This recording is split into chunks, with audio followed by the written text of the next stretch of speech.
The wildfires still burning in California have left thousands of people without a place to call home. The American Red Cross is working to help those affected, including one volunteer from our region. 13 News reporter Lane Ball introduces us to her before she takes off for the West Coast tomorrow.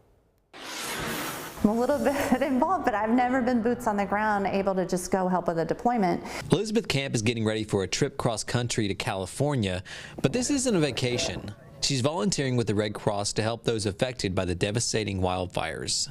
I will actually be driving around a box truck and stopping at different neighborhoods, shelters, places that need services, obviously. Camp has been a board member and volunteer with the American Red Cross for over 3 years, but as a co-owner of Camp Landing and other businesses in Ashland, Kentucky, along with taking care of her children, it made it difficult to pack up and help when a natural disaster hit.